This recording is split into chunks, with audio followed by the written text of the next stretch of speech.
Good morning बच्चों।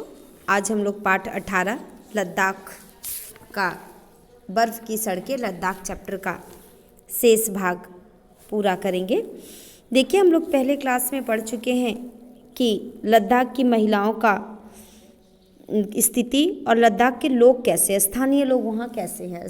लद्दाख के स्थानीय लोग बहुत ही मददगार होते हैं। और आगे देखिए, जहाँ इतनी ठंड पड़ती है, बर्फबारी होती है और जहाँ पत्थर है, न पत्थर है न पेड़ है, वहाँ के घरों की क्या खासियत होती होगी। सोचिए, जहाँ ना पेड़ पौधा है न कोई पत्थर है और चारों तरफ बर्फ़ ही बर्फ़ है, वहाँ की स्थिति कैसी होगी।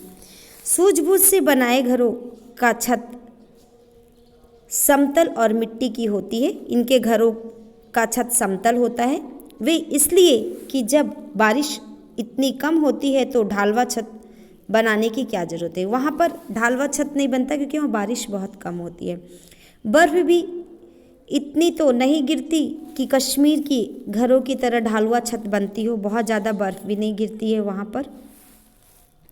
यहाँ दो तरह के पेड़ होते हैं, एक पॉपुलर और बीलो। पॉपुलर मोटे तने वाले एक लंबा पेड़ है, जबकि बीलो कई शाखाओं वाले होते हैं। इन दोनों को मिलाकर तो छत का अच्छा खासा इंतजाम हो जाता है। पॉपुलर के तनों से को लिटाकर उस पर बीलों की शाखाएं डाल दी जाती है और इसके ऊपर मिट्टी से कई परतें रेप कर दी जाती हैं। इन सब को मिलाकर बनी छत बहुत मजबूत होती है। दीवारें मिट्टी से बनी पक्की ईंटों की होती है। आमतौर पर दीवारें काफ़ी मोटी होती है, एक तो गर्मी को रोके रखने के लिए और दूसरा भारी भरकम छत को उठाए रखने के लिए। केवल घर ही नहीं, बड़े बड़े महल और मठ भी इसी तरह से बनते हैं। और लेह का 1600 ईस्वी से बना 7-8 मंजिला महल भी इसी तरह का बना है। यहाँ की पश्मीना भेड़ बहुत मशहूर है। पश्मीना का खासियत है इसका महीन रेशा, इतना महीन कि एक पूरी की पूरी साल एक अंगूठी के अंदर से निकल जाती है। ये साल तो ज़्यादातर कश्मीर में ही बुनी जाती है, पर पश्मीना ऊन वाले खास भेड़ चांगतांग में ही पाली जाती है। बसंत में इस भेड़ों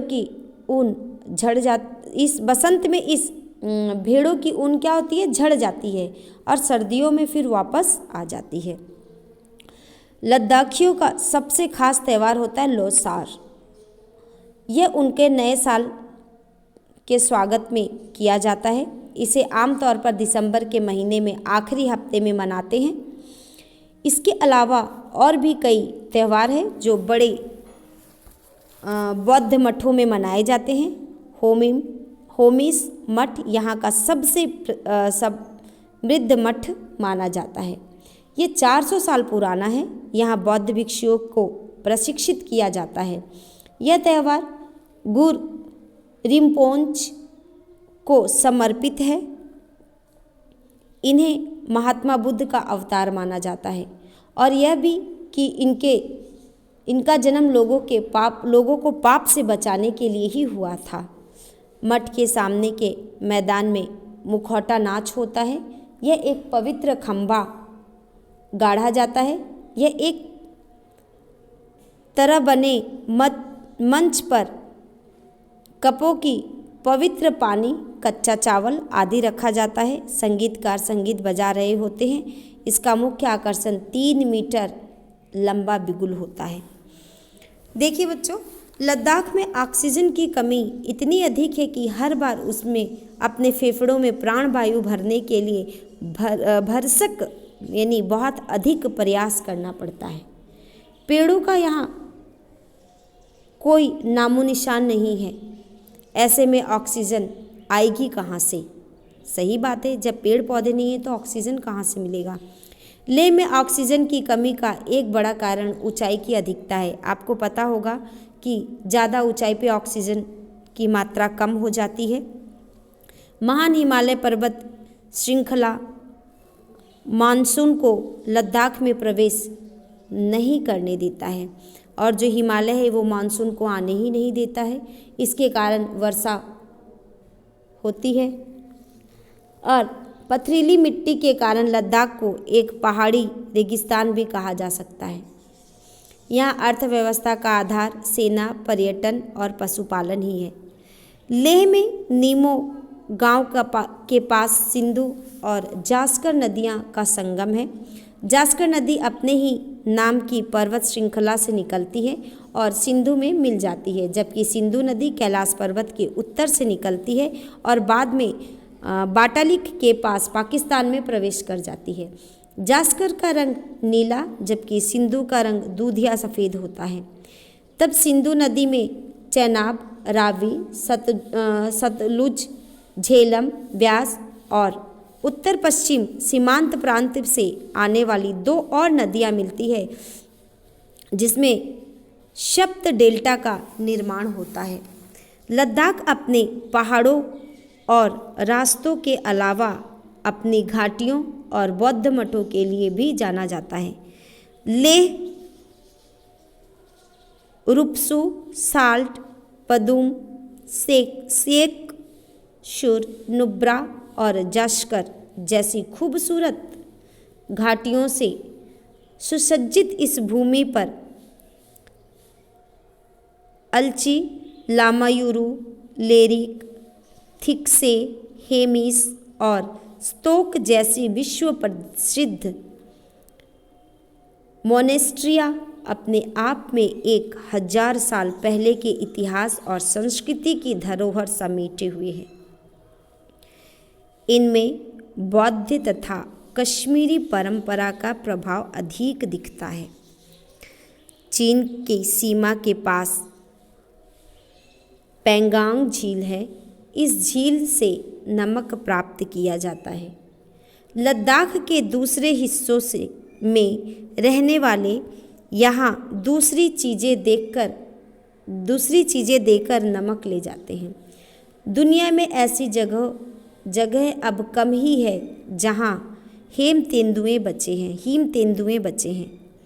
लद्दाख इसमें से एक है, लेकिन अब यहाँ भी इसकी संख्या तेज़ी से कम होती जा रही है। एक तो उनके फर की मांग के कारण उनका शिकार हो रहा है और दूसरे मवेशियों को खा जाने के कारण लोग इन्हें मार डालते हैं। अब यहाँ मुश्किल से 200 हिम तेंदुए बचे हैं। यहाँ पाए जाने वाले अन्य पशु पक्षी ब्लू सिप, चकतेर, रेड बिल्ड चोक, सरमोट आदि है। निस्संदेह लद्दाख का जीवन बहुत कठिन है।